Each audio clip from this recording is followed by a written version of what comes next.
We're all going to have moments where we're tired, where we feel beaten down by life, and where we're not where we want to be. We're not doing what we want to do. We're not surrounded by the surroundings that we want to be surrounded by. So, how can we get back on track? And so, oftentimes, we have to go within. We have to realize what is blocking us on the inside to become and to do who we want to be on the outside. And this goes back to kind of the ancient story of see no evil, speak no evil, do no evil. But first, to kind of set the tone, we're going to read Matthew 6:5. It's called How to Pray. Whenever you pray, you must not be like the hypocrites, because they love to pray standing in the synagogues and on the street corner to be seen by people. And so he's saying, the only time you're not seen by people is when you go on the inside. So Jesus is indirectly telling us this. Truly I tell you, they have their reward. But when you pray, go into your private room on the inside, shut your door, and pray to your Father who is in secret.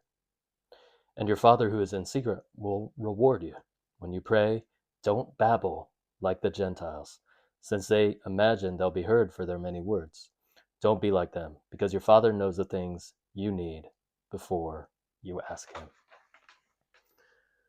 And so this would imply that when we pray, we need to go in. It's not about the act of putting our hands together or saying words. And this verse directly tells us that. And so when we go inside, we shut our door and we want to feel the feeling as much as possible. And we also want to speak the right words, right? We want to speak just words. And we also want to see just things. And these are three of the most common ways in which we slow down our energy. And so the first one, see no evil. So the best way that I can explain this is imagine that you have three people watching you. One person can only see everything that you see. Now, they can see what you see with your eyes and your sight, but they can also see what you visualize on the inside. Another person, they can hear everything that you hear. They can hear every word that you speak, but they can also hear everything you tell yourself on the inside, all the conversations that are going on. And lastly, you have one person that simply feels everything that you feel from your environment, but everything that you feel from within as well. And so these three people, they're listening to your sight, your words, and your actions, both on the outside and on the inside.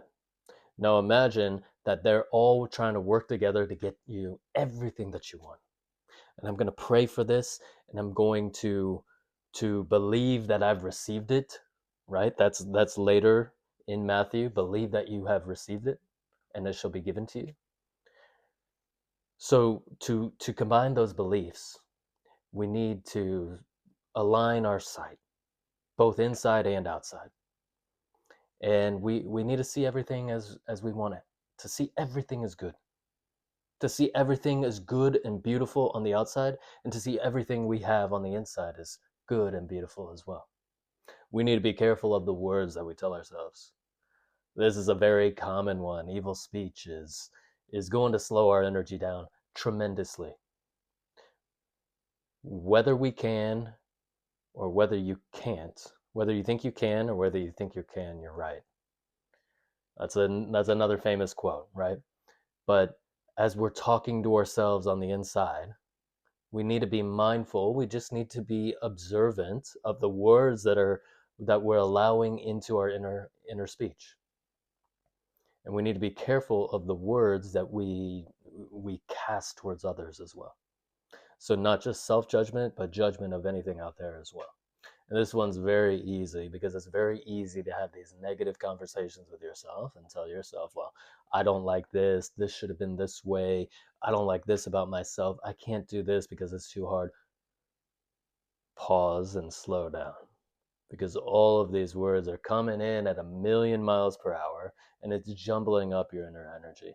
We want our inner energy to be nice and strong. And to do that, we need to remove a lot of these impediments. So evil speech is a big one. And then obviously we need to be mindful of the words that we speak to others. Are we putting other people down? Are we giving them backhanded compliments? Are we getting wrapped up in a moment? All of these things can happen. They happen to us a million times. We always can forgive ourselves. We can always be grateful for what we went through. But at the same time, we can recognize that it's maybe slowing down our energy to who we want to be. And lastly, imagine this third person is feeling everything that you feel on the inside and feeling all of the effects of your actions as well. And so an easy way to kind of audit everything is checking, does our actions make us feel better or worse? And if we unconsciously or consciously do something to harm ourselves or others, that is going to make us feel worse. It might make us feel good for a short period of time, but in the long run, it's going to make us feel worse. And then we feel shame or regret or maybe fear that we've done irreconcilable damage. These are all things to be aware of. And so when we see no evil, see everything is beautiful, see everything is giving you energy, and see yourself as this positive force impacting others in such a beautiful and loving way. And that kind of gets reflected back to us. Same with our words.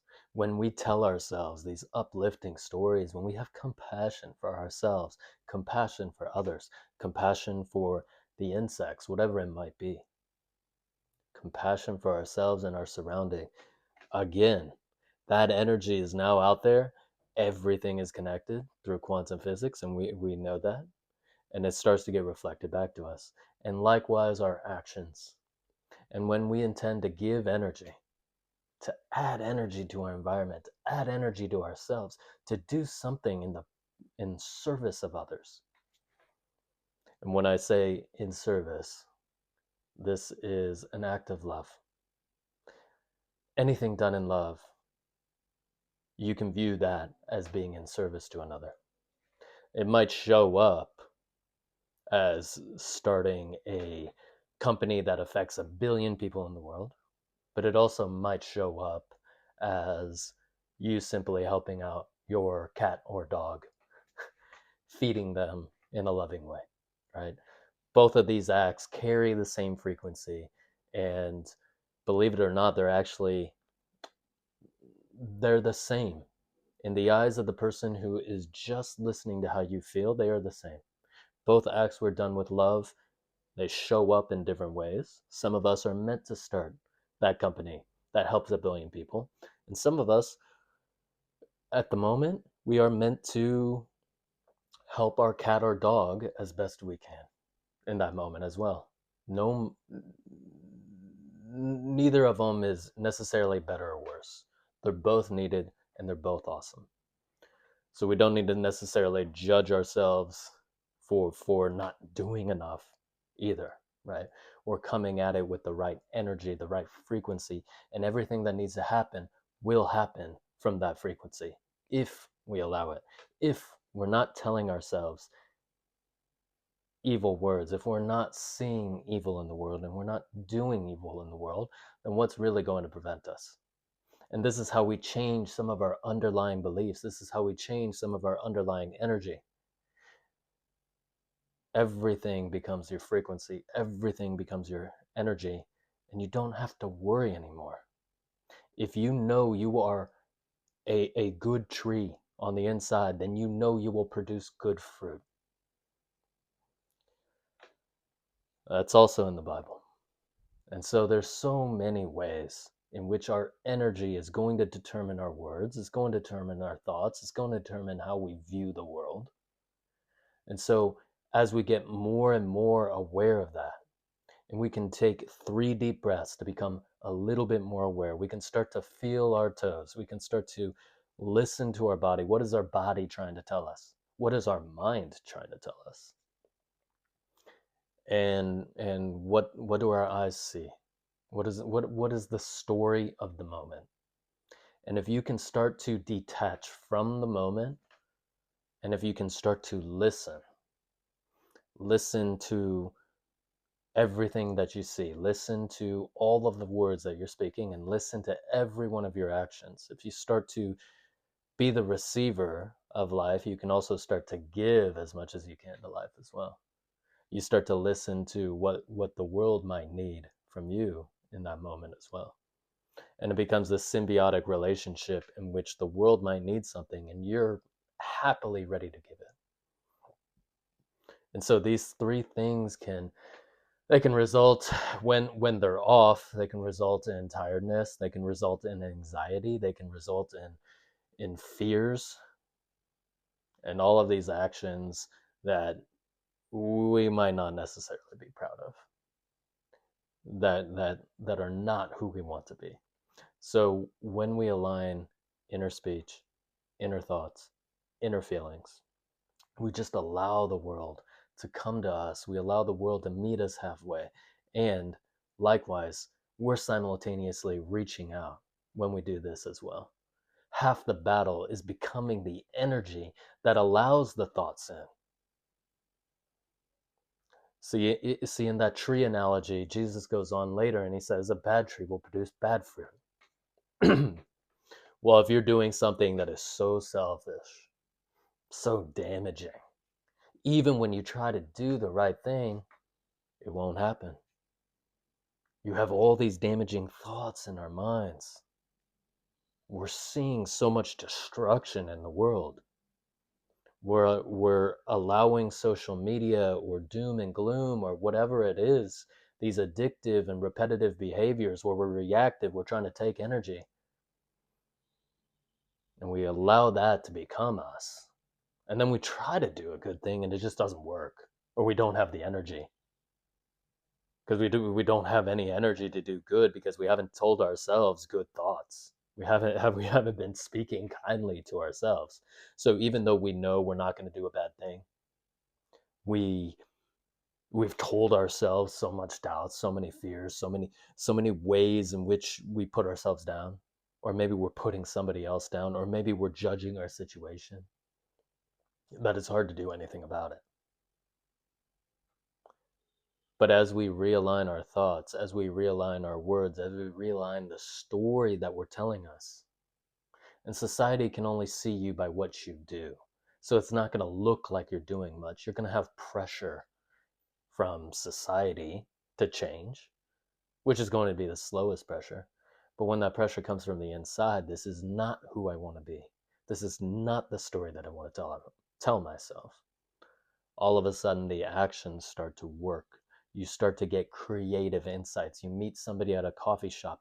You have a divine inspiration on a walk. You get something comes to you in a dream. These things have all happened to me. All of these things happen out of nowhere, and they can happen in an instant. But they can't happen when we're constantly telling ourselves negative things. And so, if you're tired, if you're weary, if you're anxious, pause for a second, remember the story. Feel like you have 3 people listening to you, listening to your words, listening to your sight, listening to your actions. And start to see where maybe if one of these 3 are misaligned. If maybe you're seeing everything beautiful in the mind, but every time you look out, you're judging something for being dirty, you're judging it for not being the way you want it, right? Listen to all of your words and listen to all of your actions. And almost every time you will find something where there is either a mismatch between what's inside and what's outside, or there's a mismatch between what you're doing and what you're saying, or what you're seeing and what you're doing. And so if we can just pause and be grateful and realign ourselves and start to realize where that disconnect is, all of a sudden life becomes fun again. We get that energy again. and everything that we do all of a